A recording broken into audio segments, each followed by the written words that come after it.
¿Cuándo fue que se volvió tan fácil odiar lo que no entendemos? ¿Cuándo empezamos a olvidar que detrás de cada cuenta hay alguien que siente? Y lo peor, ¿qué ganamos con gritar más fuerte si nadie nos está escuchando de verdad? Cada vez veo más odio en redes, pero no solo de cuentas trolls o anónimas, también de gente común, de gente como tú y como yo. Y eso me hace preguntarme en qué momento se volvió tan normal. Acompáñame a sobrepensar esto. Sobrepensando es un espacio para quienes piensan demasiado y sienten profundo. Aquí exploramos pensamientos, historias y emociones, todo lo que nos hace humanos, siempre desde la reflexión, sin sustituir un acompañamiento terapéutico. Soy Miguel y esto es Sobrepensando. ¡Comenzamos! Desde hace un tiempo me he estado haciendo algunas preguntas sobre el odio, sobre cómo, un poco sin darnos cuenta, se ha vuelto parte del paisaje en las redes. Y sobre todo, cómo es aparentemente tan fácil atacar a quien piensa, se ve o vive distinto. Y yo creo que uno no debe ser indiferente a eso, y por eso quise traer este tema acá.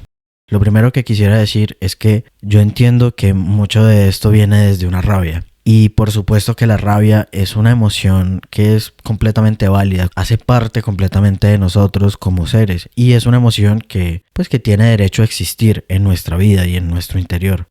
Sin embargo, creo que hay una diferencia entre el odio y la rabia.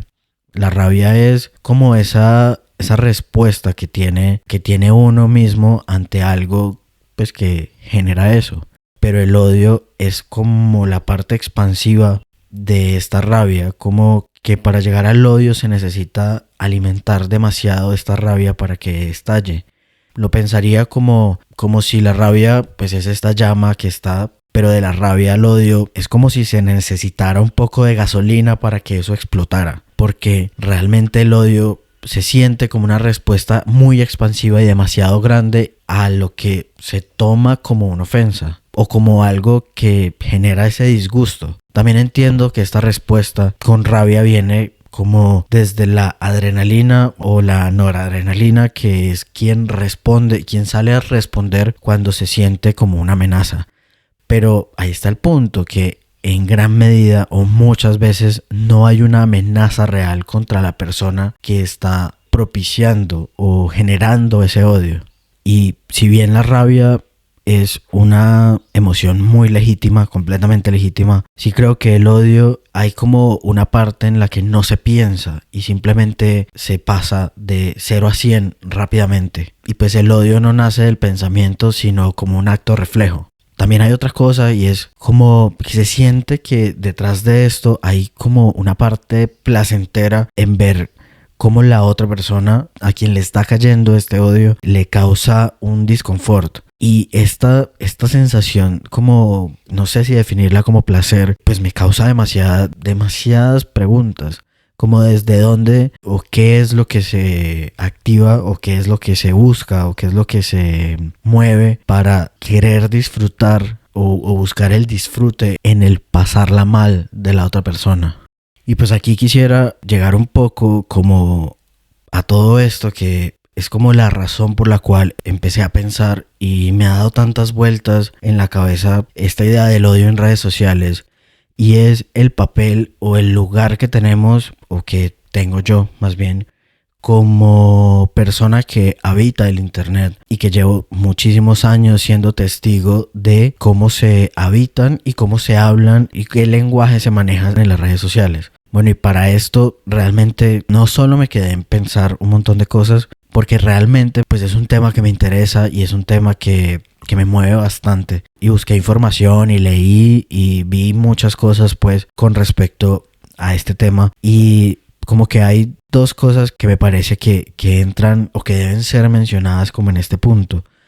Una es el rol del testigo como testigo pasivo. Hace poco vi un video, no me acuerdo dónde lo vi, y hablaban de, como que esta persona ponía un ejemplo y ponía una superficie y decía, digamos que este es quien agrede, el agresor, y este es el agredido o el oprimido, y yo soy el sujeto testigo de. Entonces este agresor empieza a empujar, obviamente tiene un borde esta superficie, y el agresor empieza a empujar al oprimido, al agredido. Si yo como testigo decido interponerme y decido tener una posición, digamos que mi posición puede ayudar a que no se siga avanzando como en esta situación. Pero si yo decido no tomar partido y si yo decido simplemente quedarme observando, realmente estoy tomando una posición y mi posición va a influir en los resultados de esta situación, porque yo estoy decidiendo no actuar. Y finalmente, pues este agresor va a terminar tumbando de la mesa, una metáfora, claro, al agredido. Y esto lo quiero hilar con la paradoja de la tolerancia. Y esta paradoja dice que en una sociedad donde se tolera la intolerancia, eventualmente la intolerancia va a ganar o va a derrumbar la tolerancia. Es una paradoja claramente, y con esto no intento decirte que hagas o no hagas algo con respecto a estas situaciones, pero sí quisiera como dejar saber que si bien a veces hablar no cambia al agresor o al hater, también le recuerda no solo a él o a esa persona, sino a quien es agredido, que no está solo en esta situación, y que a veces el acto más compasivo no necesariamente es intentar calmar las aguas de algo, sino indicar que algo está sucediendo y que hay alguien ahogándose en esas aguas que están en mucho movimiento. También otra de las cosas que me pregunto muchas veces es ¿de dónde viene tanto odio? ¿Y por qué duele tanto ver a alguien diferente a sí mismo? O porque no duele, pero porque sí, porque genera tanta necesidad de reaccionar, ver a alguien que es diferente. Y realmente a mí me sabe a muy poco la respuesta de el odio viene de corazones heridos, porque yo entiendo completamente y estoy completamente de acuerdo en que esta frase de la boca sale de lo que está lleno el corazón, completamente de acuerdo.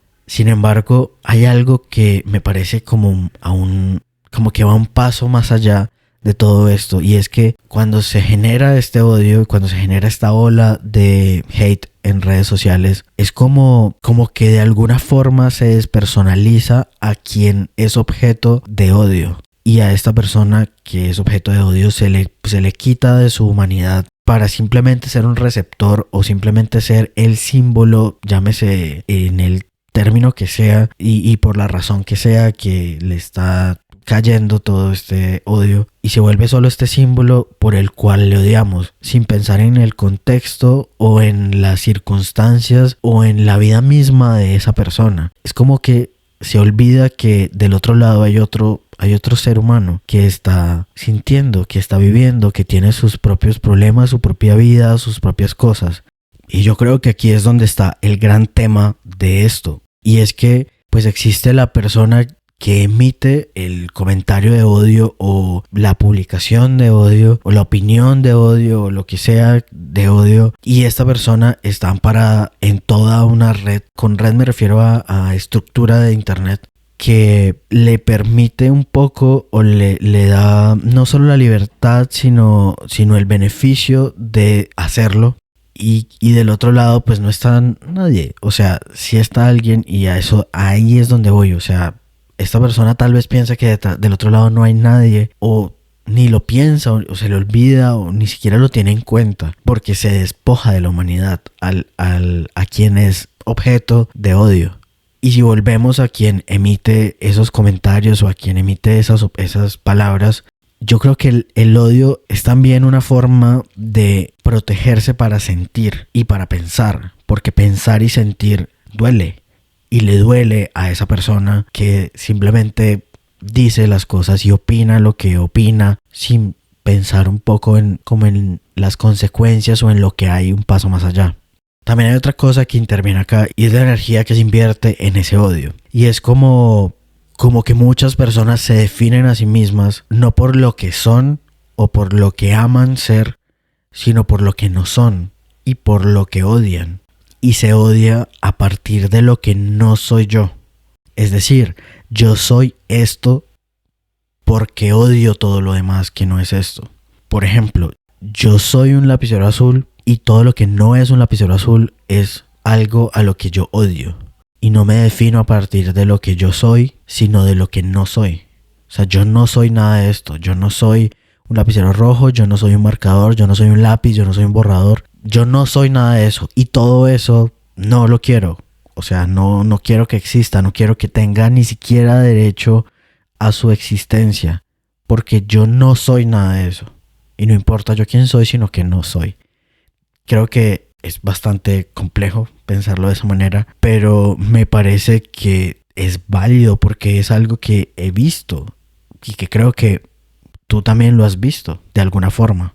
Y creo que estos argumentos o esta definición, autodefinición, es una autodefinición muy débil en el sentido de que no pega tan bien porque todo el tiempo depende del otro, depende de lo que no soy y de lo que es el otro. Y se refuerza en lo superficial, desarraigando en lo humano, deshumanizando a todo lo demás. Porque esta identidad basada en no ser como el lapicero rojo, no ser como el lápiz, no ser como el borrador, es como un espejo de una inseguridad colectiva o de ese colectivo o de ese ser que se vuelve un colectivo también. Y yo creo que si nos preguntáramos con la misma fuerza qué sí amamos ser y no qué odiamos ser, sería como más sencillo todo. Porque en realidad sí se invierte demasiada energía en odiar y eso quita demasiada energía en cómo volcarse en lo que uno sí es y en lo que uno sí ama y en lo que uno sí se define a sí mismo y lo que a uno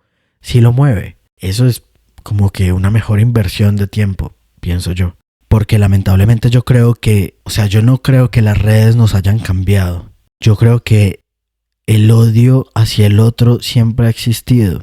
Tenemos grandes ejemplos de grupos que se han unido para odiar en conjunto a otro grupo de personas y hemos visto lo que sucede cuando eso sucede. Y parece que no aprendiéramos. Realmente a mí como que eso es de las cosas que más me inquietan. Como ver que no hay un aprendizaje como humanidad ante sucesos que han ocurrido en el mundo y que han tenido tantas víctimas y que han tenido tantas consecuencias en general. Entonces yo creo que las redes no nos cambiaron. Yo creo que las redes potenciaron un montón de cosas que ya éramos como colectivo, porque de una u otra manera somos parte de este colectivo humano. Yo creo que lo que han hecho las redes es que ahora sea un poco más sencillo, lamentablemente, encontrar con quién resonar nuestras ideas. Y para bien o para mal, porque también de alguna forma los algoritmos están construidos para que con lo que más interactúas, no importa si positivo o negativo, sea lo que más se te muestre. Y por eso creo que no fue que las redes nos cambiaron, sino que las redes llegaron a ser una herramienta que facilitó o que hizo un poco más sencillo que esto se potenciara. Y pues ahí viene toda una discusión que lleva muchos años sobre la responsabilidad de las empresas y todo esto, que creo que no hace parte de esto de lo que estamos hablando hoy, porque pues son cosas bastante políticas, bastante gubernamentales y bastante empresariales. Y realmente qué tanta injerencia o qué tanta influencia podemos tener nosotros en cosas que son muchísimo más grandes que nosotros. Creo que lo que podemos hacer es nosotros hacernos conscientes o cada quien hacerse consciente de esto y también de las cosas con las que interactuamos y no propiciar o no propagar o no ser como un paso más en esta cadena que aumenta el alcance de esas personas y de esos mensajes llenos de odio. Porque yo sé, y lo que más he visto es que muchos comentarios o muchas cosas que se publican están amparadas bajo la excusa de yo tengo derecho a opinar. Hay algo que alguna vez le escuché a alguien, esto sí no me acuerdo dónde, y esa persona decía: todas las opiniones son válidas, pero no todas las opiniones tienen que ser respetadas. Entiendo que escucharlo pueda parecer como muy chocante, porque ¿cómo es posible que mi opinión no se vaya a respetar? Pero aquí entra la paradoja de la tolerancia, nuevamente. Y es cómo vamos a tolerar o cómo vamos a respetar el mensaje de el lapicero azul diciendo que el lapicero rojo no merece estar vivo. Esa es una opinión que no se puede respetar. Y esa es una posición completa porque eso trae un montón de otras cosas e incita a un montón de otras cosas. Yo realmente creo que no está bien escudarse en esto es lo que pienso y de malas. Porque si tiene impacto las cosas que se dicen y es muy importante hacerse responsable de sus propias opiniones. Yo entiendo, por ejemplo, que este es un tema bastante pesado y bastante debatido, bastante con muchas opiniones. Yo lo entiendo y por eso mismo lo quiero hacer, porque yo me quiero hacer responsable de mis opiniones y yo me estoy haciendo responsable de mi actividad en redes. Estoy intentando poner una posición o poner una postura, porque yo sé que hay una libertad de opinar, pero también sé que se puede o no hacerlo, porque uno puede también ser lo suficientemente empático con la otra persona para entender que lo que yo estoy diciendo va a hacerle daño, y es mi responsabilidad, pues en el sentido de texto o lo que sea, lo que sale de mi boca es mi responsabilidad. Esto de todo es una pequeña parte lo que se dice y una gran parte lo que haces con lo que te dicen. Sí, es verdad, pero entonces eso hace que la responsabilidad de todo esto recaiga en quien está recibiendo los mensajes de odio. Y entonces se le quita toda la responsabilidad a quien está emitiendo los mensajes. Y yo realmente creo que todos somos adultos. Las redes sociales son un espacio, o deberían ser un espacio adulto. Y si hay menores o hay personas con otras condiciones, siempre deberían estar acompañadas o supervisadas por un adulto. Y todos como adultos también debemos ser responsables por las cosas que decimos. Que esto sea algo de adultos no quiere decir que esté abierto a que cualquier cosa se diga y que cualquier cosa en cualquier tono y cualquier ofensa sea válida. Yo realmente creo que no es de esa manera, porque una opinión puede ser tuya, pero eso no deja de ser un acto que impacta en alguien más, porque del otro lado también hay personas sintientes, personas que merecen respeto, que merecen que su vida sea respetada por el simple hecho de estar vivos, por el simple hecho de ser humanos. Y viene esta idea de qué es lo que nos da la sensación de que nuestra opinión debe ser emitida para todo.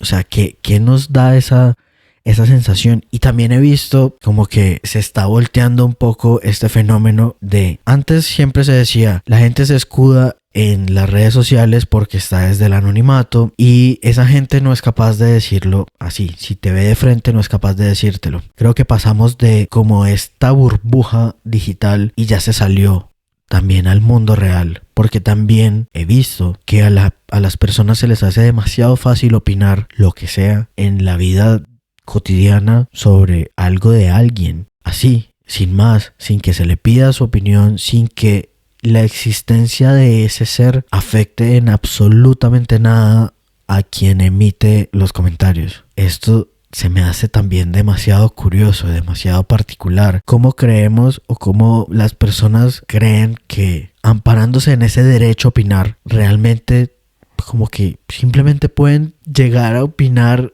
a hablar sobre algo que no les compete y que no les afecta y que no les afecta real? O sea, me refiero a que no es que a mí me incomode ver allá ubicado sobre la mesa a un borrador.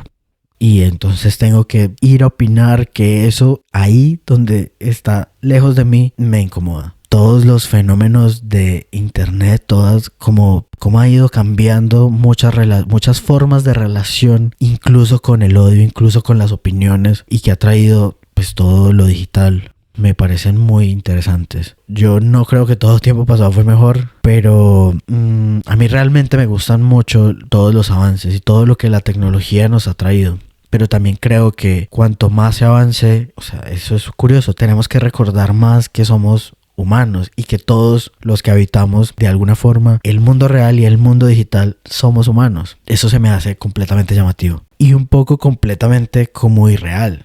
O sea, suena como algo demasiado extraño que tengamos que recordar la humanidad de todos. Y yo creo que se evitaría demasiado, quisiera creer que se evitaría demasiado si solo hubiera una pequeña pausa para pensar, respirar, así sea una vez, antes de soltar un comentario cargado de un montón de cosas. Hay un episodio en Los Simpson de unas temporadas, creo que recientes, no lo he visto todo el episodio, he visto fragmentos en internet y en el episodio, insisto, no lo he visto completo, pero en esta parte que he visto, Lisa se reúne con un grupo de personas y desarrollan una aplicación. La aplicación lo que hace es mandar un mensaje antes de que algo se publique. La aplicación le calcula el riesgo de lo que puede suceder si se publica esto y lo prueban con Bart. Él va a publicar algo, creo que sobre Skinner, y la aplicación le dice: ¿estás seguro de que quieres publicar esto? Porque esto te puede traer, creo que no me acuerdo cuántas, 2 semanas de detención, cualquier cantidad de semanas de detención. El caso es que le puede traer consecuencias. Y aún así él decide hacerlo. Y efectivamente le trae lo que calculó la aplicación, lo trae. Creo que si lográramos que en nuestra mente hubiera ese ¿estás seguro que lo quieres hacer? Y hubiera como este doble chequeo de no solo por las consecuencias que le trae a sí mismo, porque realmente no hay demasiadas consecuencias sobre opinar con odio en redes. Sí ha habido, pero no hay tantas en realidad. Pero sí, como que si lográramos conectar como con la empatía en ese momento donde se va a decir algo, creo que las cosas cambiarían. Y no estoy diciendo que ya no se pueda opinar, porque a mí no me parece que la respuesta sea no opinar. Yo creo que hay formas de decir las cosas y creo que hay debates interesantes que se pueden dar o que pueden suscitarse en las redes sociales. Pero estos debates requieren que haya respeto. No hay debates si no hay respeto y si no hay una intención real de escuchar la opinión del otro. Porque a mí me parece muy ilógico que alguien publica algo, por ejemplo. Otra persona viene y comenta: plum, pero esto porque ta. Y llega otra persona con toda la buena onda del mundo y le dice: mira, esto es así por esto, y esto. Tú estás bien o no estás correcto en esto.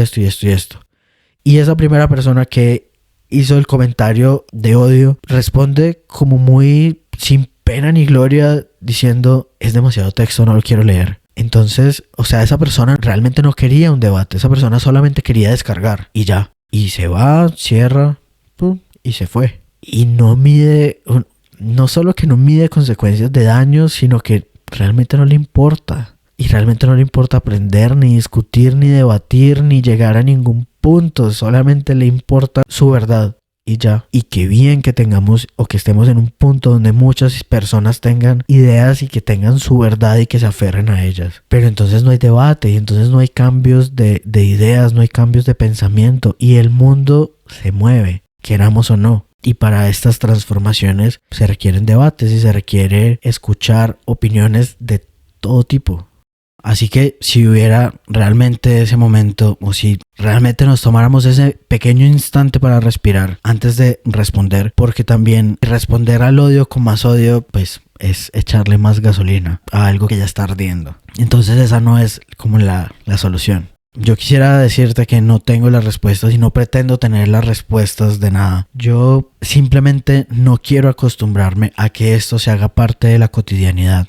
Y que esto sea como parte del paisaje. No quiero dejar de pensar en lo que decimos o en lo que digo y en lo que no se dice y en lo que publicamos y lo que se permite.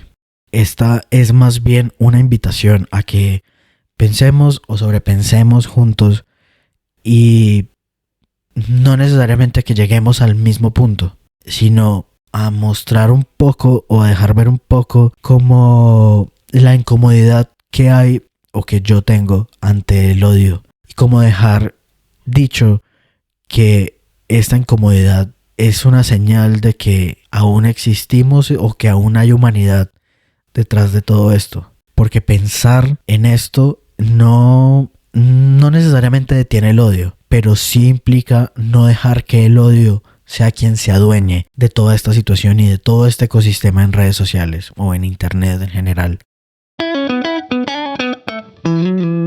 Ahora vamos con la sección de frases que no me representan. Para esta sección de frases que no me representan, traigo un par de frases que tienen que ver con el tema del que se trata el episodio y con las cuales no me siento identificado o las cuales creo que deben ser pensadas un poco y no simplemente repetidas de forma indiscriminada. Las traigo para que sobrepensemos un poco esas frases. Bueno, traje 2 frases. La primera de ellas es: no podemos controlar lo que crece en internet, pero tampoco tenemos que mirarlo. Esta frase me hace ruido porque si bien es como una forma de protegerte o de protegerse a sí mismo como haciendo que yo no miro lo que está allá y por ese simple hecho de no mirar no existe, la verdad es que sí existe. Y si bien tenemos la posibilidad y el privilegio de no mirar o de poder no mirar como todo lo que está ocurriendo en redes o de todo ese odio que ocurre, pues esto no hace que desaparezca. Y yo sé que a veces mirar estas cosas implica incomodarse, pero esa incomodidad trae que no nos volvamos como unos cómplices o unos testigos silenciosos de lo que ocurre. Te recuerdo el ejemplo que traje al principio del testigo pasivo, que en realidad sí toma una posición al no decir nada o al decidir no tomar parte. Y realmente esto no se trata sobre responsabilidades o culpas o señalamientos de absolutamente nada, sino de plantear algo para que cada quien se lo cuestione. Y no se trata de estar en todas las peleas o de intentar entrar en todas las discusiones, sino de no pretender que estas no existen, porque sí existen. Y la segunda frase que traje para esta sección es: cada quien dice lo que quiere y el que se ofende es porque quiere. Yo creo que esta frase es muy peligrosa porque pone toda la carga de lo que se dice en quien lo recibe. Como lo dije hace un rato, existe, y yo entiendo que esta frase de el pequeño porcentaje de lo que se dice, pero el gran porcentaje está en lo que hacemos con lo que se dice. Yo lo sé, pero hay que hacernos responsable de lo que decimos, porque es como si las palabras no tuvieran peso o no tuvieran consecuencias, pero si los tienen, si hay un peso, si hay una carga en las cosas que se dicen y si hay consecuencias. No estoy hablando de consecuencias legales, pero si hay consecuencias y hay impactos que se dan en la salud de la otra persona, en la salud mental, en su ser de la otra persona, a quien se le están diciendo esas cosas. Y hacer parte de la sociedad es hacerse responsable de lo que uno dice, de todo, de lo que uno hace y de lo que uno dice, porque todos hacemos parte de la sociedad. Yo no creo que tengamos que vivir con miedo a opinar, pero sí creo que pensar antes de hablar es un acto de empatía, porque no estamos solos y de este lado de la pantalla, y lo que parece un simple comentario a veces es toda una herida que se abre. Ahora vamos con las recomendaciones. Como te mencioné hace un rato, realmente para este episodio vi mucho material. Leí algunos artículos, vi algunos videos, conferencias, documentales. Hay bastante material en el internet sobre esto. Y creo que esta vez me voy a decantar por hacer una recomendación de un canal. Es el canal de Mente Humana. Es de un creador de contenido español. Él es psicólogo. Y tiene un video que se llama La mente del hater. No, el cerebro del hater. Y en este video, corto, sencillo, habla sobre cómo funciona pues el cerebro y qué procesos llevan a una persona a ser un hater en internet. Decidí recomendarlo a él porque es como una buena puerta de entrada para empezar a entender o empezar a pensar en algunas cosas con respecto a este tema. En las notas del episodio pues voy a dejar un par de recomendaciones más, un par de cosas, no demasiadas porque pues también quisiera que cada quien, si es de su interés, pues busque sus propias respuestas, busque sus propias fuentes de información realmente. Bueno, y el canal de Mente Humana es supremamente interesante porque pues él siempre desde su visión de psicólogo trata o intenta ver trata diferentes temas de otros creadores, de personas que hacen parte del internet, de sectas, de muchas cosas. Es un canal interesante si le quieren pegar una miradita. El canal se llama Mente Humana. Y yo sé que este es un tema denso, pero sinceramente no quiero que el odio se vuelva parte del paisaje. No quiero o no quisiera seguir scrolleando en los comentarios o en las mismas publicaciones y navegar entre insultos como si fuera algo completamente natural o completamente normal, como si fueran parte del ecosistema y así, sin más. particularmente prefiero incomodarme, preguntarme y detenerme un poco ante esto. Porque si bien pensar no lo resuelve todo, no me deja igual, no me deja indiferente. Y si con esto puedo hacer que te detengas aunque sea un pequeño momento y lo pienses, y que con ello saques tus conclusiones propias y tu posicionamiento propio, pues creo que todo esto ya sirvió para algo.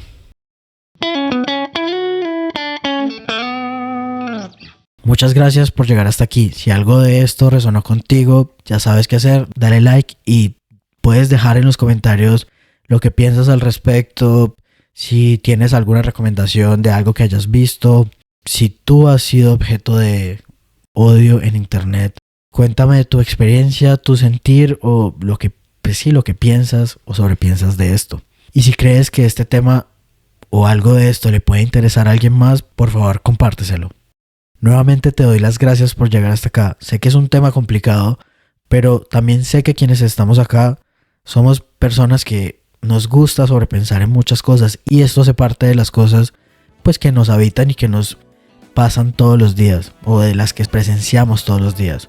Entonces, gracias por tomarte el tiempo de sobrepensar conmigo este tema. Nos vemos o nos escuchamos en el próximo episodio. Chao.